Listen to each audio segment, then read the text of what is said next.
Kaya po mga kapatid, manood po kayo ng mga ganitong klaseng vlogs, lalo na po kung kayo ay may mga sasakyan, para mabantayan nyo ang inyong mga sasakyan kung iyan ba ay malapit na sa pagkatigok. Tandaan nyo po, ang ating title ngayon, ang kotseng marupok kay daling matigok. Mga kapatid, magandang gabi po sa inyong lahat. Maraming salamat po sa patuloy na tumatangkilik sa Autorans. At tayo po ngayon ay nasa 242,000 subscribers na po at going strong pa. At marami pa pong nanonood ng aking mga vlogs. Ako po ay masaya para rito, maging ang mga kasamahan ko po dito sa talyer dahil patuloy nyo po kaming tinatangkilik at patuloy pa rin naman po kaming nagbibigay sa inyo ng serbisyo. Kaya lang mga kapatid, medyo malungkot po kanina. Mayroon pong pumunta sa amin dito na mag-iina. 2 anak na babae, nakasama po niya kanina, dala ang kanilang 2022 model ng Toyota. Umaandar pa naman, nakarating pa sa amin dito sa Antipolo, pero sliding na po ang clutch. At hindi na po talaga makatakbo kapag paakyat na. Hirap na pong umandar itong Toyota. Tinakbo lamang po nito ay 35,000 kilometers. Sira na po yung kanyang CVT transmission. At wala pong ibang pwedeng gawin doon kundi i-rebuild or palitan ang kanyang transmission. Ito pong Toyota 2022 model ay wala pang available na rebuilding kit. So ang ibig sabihin, hindi po namin ito kayang i-rebuild dahil wala po tayong piyesang ipapalit. At ang pwede lamang pong gawin dito ay magpalit ng buong transmission.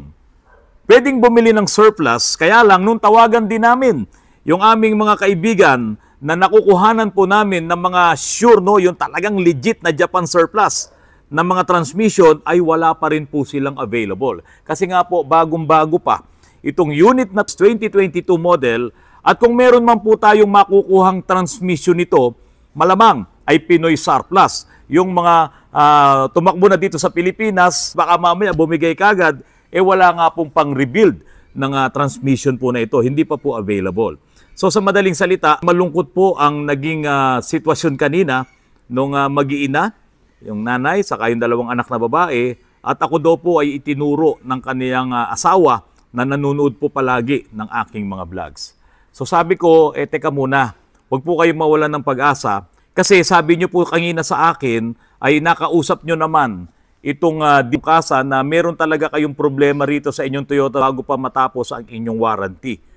Inireklamo na po nila yung sira ng sasakyan nila na ito. Kaya lang, ang pilit na ini-insist po ng kasa ay hindi daw po iyon ang problema. At ang sinasabi po nila ay ito nga pong na-scan ko rin po kanina. Ayan, yung P1604. Itong P1604 po na ito ay abnormal engine start. So may problema rin po talaga sa fuel injection. At kapag nilagay dito, EFI, electronic fuel injection ang problema, may problema po ito sa fuel pump. Dahil kapag kakailangan niya na ng mataas na RPM, ay halos hindi na siguro makabuga itong fuel pump na ito. Yun yung una. Pero pwedeng hindi rin siya. Pwedeng may mga restrictions, pwedeng may problema din po siya sa filter, pwedeng may problema din po siya sa mga injectors. Ito daw po ang ini-insist, hindi nila pinapansin yung problema ng transmission. Eto na nga po, dumating na yung hindi natin inaasahan. Natapos na. Nag-lapse na po yung kanyang warranty dahil umabot na po ng 3 years. At lalo po ngayong lumubha yung kalagayan ng kanyang CVT transmission. Ito na nga po. Matindi na yung kanyang pag-slide at talagang 4,000 kilometers bago mag-ship. Ganun na po katindi, lalong-lalo na po sa paakyat. So talagang may problema na po yung kanyang automatic transmission. So sabi ko po doon sa may-ari, sabi ko, ma'am, baka naman pwede nyo pang ilaban yan or ipakiusap nyo dyan sa kasa. Kasi nung panahon na kayo ay under warranty pa, inireklamo nyo na po yan. Kaya po ako, hindi ko muna pinakaialaman yung unit. Kasi baka mamaya, i-check namin, palitan namin ng fluid, at makita ko na may mga ribaba, tapos siyempre bubuksan, kaso ang problema, wala po talagang pyesa pa yan. Hindi mo yan marirevealed. At kung kalasin man yan ng ibang shops or ng ibang mekaniko, baka hindi na nila yan maibalik sa dati. Dahil unang-una po, yan po ay CVT transmission. Kaya ang sabi ko po doon sa may-ari, baka pwede nyo pang ilaban or ipakiusap sa kasa na matanggap nyo pa yung warranty kasi nung panahon na kayo ay under warranty pa, ay inireklamo nyo na po yung problema na yan. Hinayang po yung may-ari nitong Toyota kasi binaby po nila yung sasakyan. 35,000 kilometers lang po ang tinakbo nito. Bihirang-bihira nga raw pong gamitin. Nasira na lamang po ng ganun. Sabi ko, lapitan nyo itong si ganito. May kilala po kasi ako na senior service advisor po doon sa kasa na yon. At kaibigan ko po yun. Sabi ko, lapitan nyo, baka naman makatulong kasi kahit paano ay religiously, diyan pala kayo nagpapa-PMS, diyan sa kasa na yan. At hindi po kayo talaga lumiban doon sa inyong pagpa-PMS. Kaya lang talaga sigurong medyo mahina talaga yung transmission, no? Yung CVT transmission ng inyong Toyota. Kaya po siya hinayang na hinayang. Pero mga kapatid, alam niyo po ba, dito pong January 01, 2025, lahat po ng mga sasakyan na nabili nyo dito sa Pilipinas ng mga Toyota models, lahat po yan, lahat ng Toyota dito po sa Pilipinas, iyan po ay pasok doon sa tinatawag nilang 5 years warranty. Ito pong nangyari, 3 years warranty lang po kasi ito or 100,000 kilometers kung alin man ang mauna.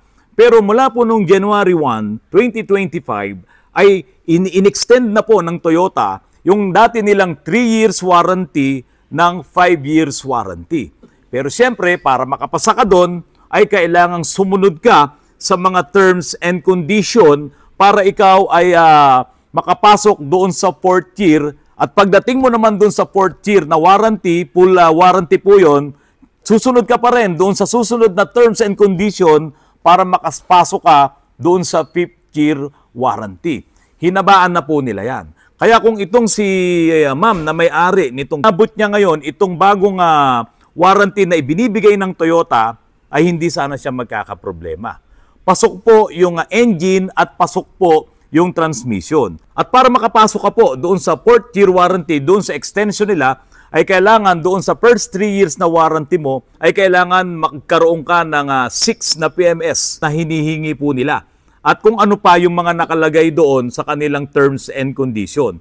Kung hindi masusunod yon, ay hindi ka ngayon makakwalify doon sa 4th warranty period nila, sa 4th year. Ngayon, doon sa 4th year warranty period nila, may susunod na naman na terms and conditions doon para makapasok ka doon sa 5th year warranty. Kaya lang mga kapatid, yung karamihan ng mga mayayaman, pag dumating ng 5 taon, di ba, ibebenta na nila yung kanilang mga sasakyan. Yung iba naman ay hindi talaga gumagamit nitong mga warranty na ito, kaya kung halimbawa ikaw ay makakabili nitong mga second hand, halimbawa nabili mo 2 years pa lang yung sasakyan, sa Toyota transferable, sa Mitsubishi hindi. Although sa Mitsubishi 10 years yung kanilang warranty, pero ganun din yun. Kailangan susunod ka doon sa mga terms and conditions para ma-avail mo yung warranty na yon.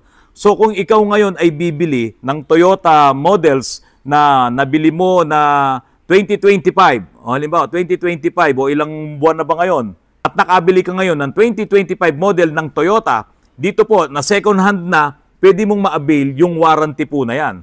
Basta hindi pa talaga nilalampasan or hindi binabiolate nung dating may-ari, nung unang nakabili, yung terms and condition. Ibig sabihin, doon ka nagpapa-PMS sa Toyota. May service record naman yan. May booklet yan.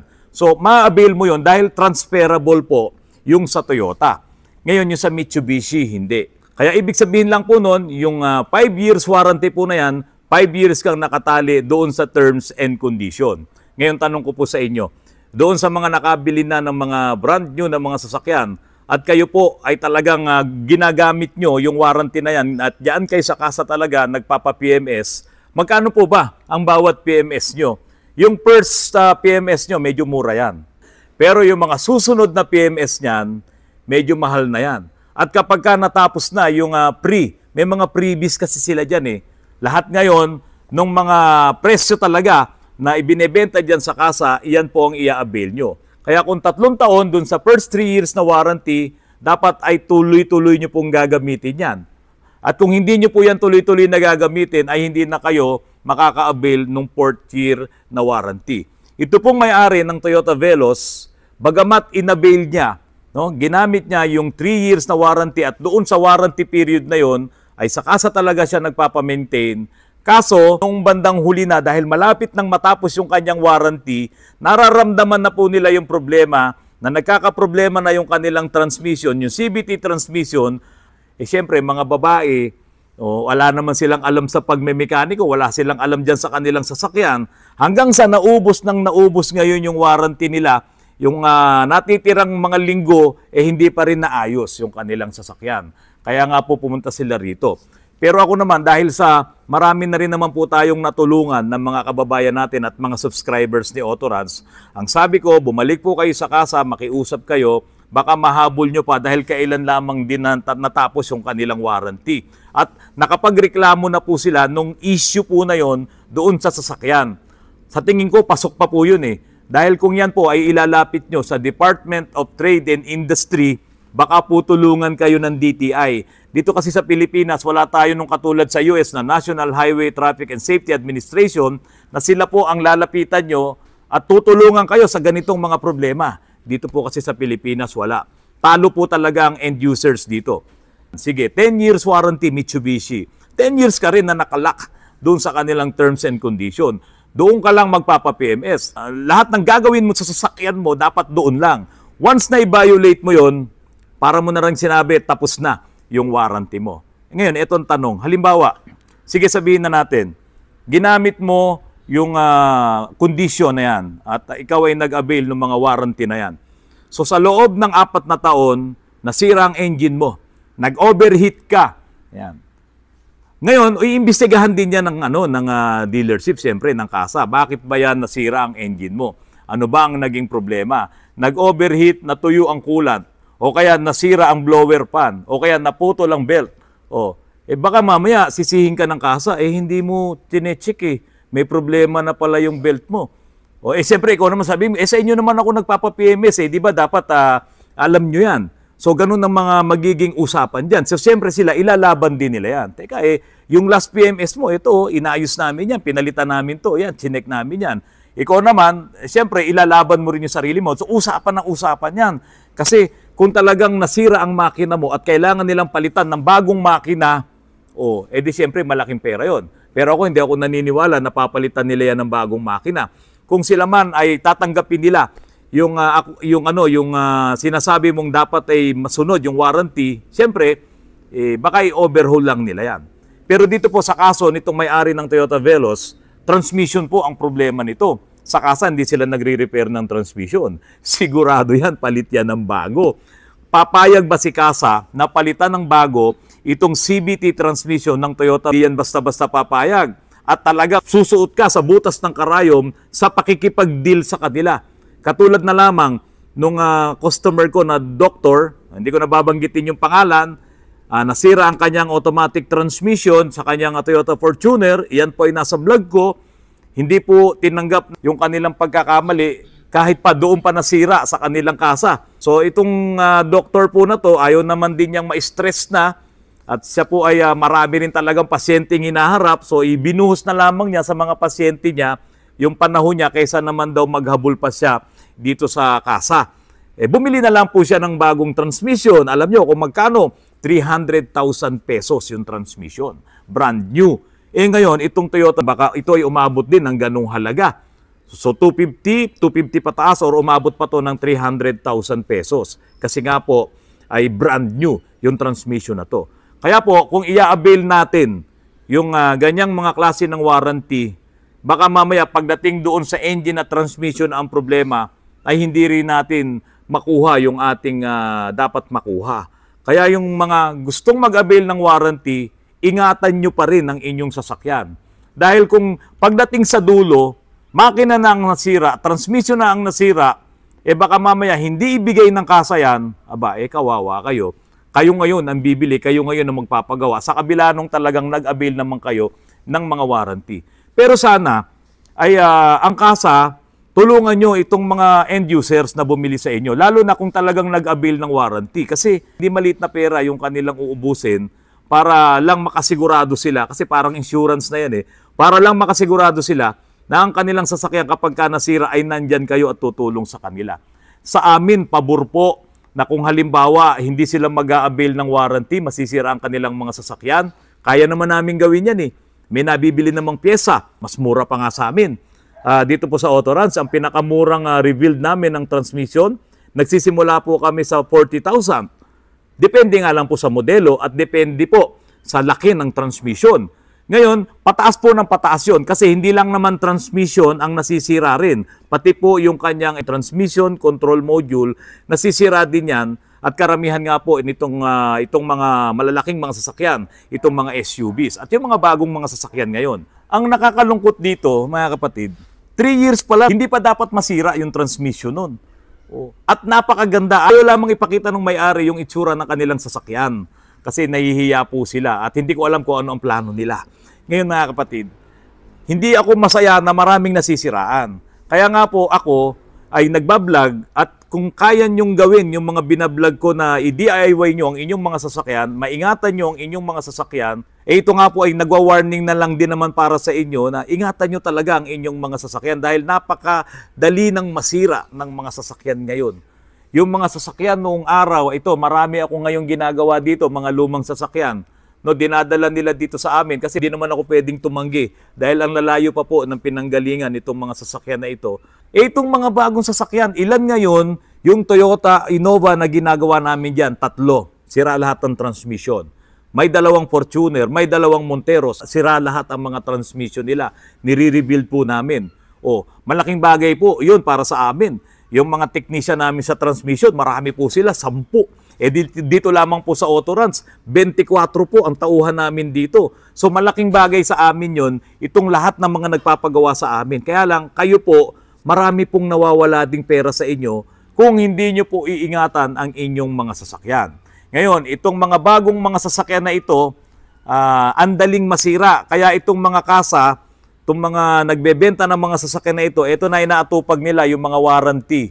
Kasi nga, kung masisira yung mga sasakyan at hindi yan under warranty, di siyempre malaki ang gagastusin nung may-ari.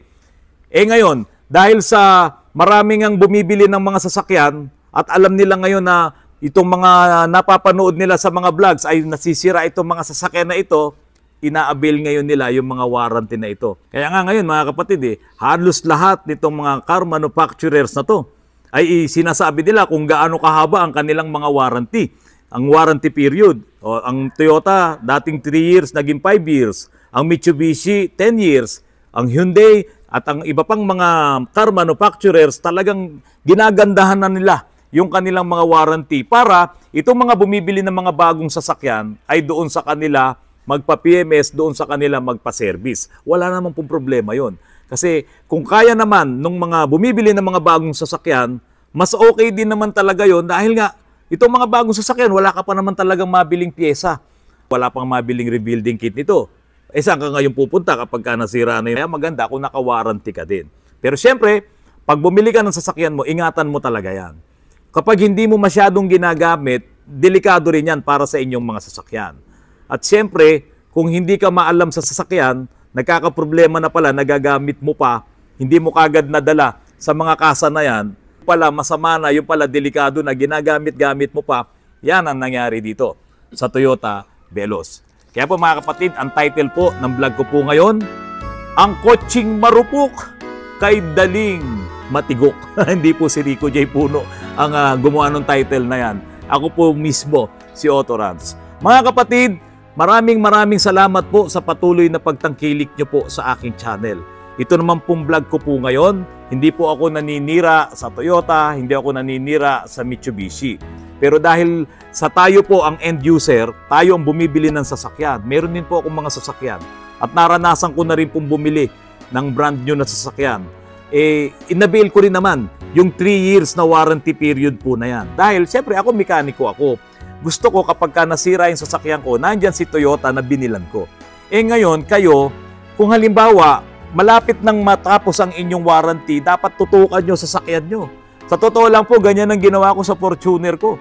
At yung mga kaibigan natin diyan sa Toyota Commonwealth at sa Toyota Quezon Avenue, ay hindi po ako pinahirapan.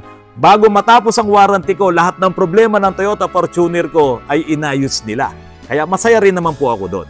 Manood po kayo ng mga ganitong klaseng vlogs, lalo na po kung kayo ay may mga sasakyan, para mabantayan nyo ang inyong mga sasakyan kung iyan ba ay malapit na sa pagkatigok. Tandaan niyo po ang ating title ngayon, Ang Kotseng Marupok Kay Daling Matigok. Magandang gabi po sa inyong lahat.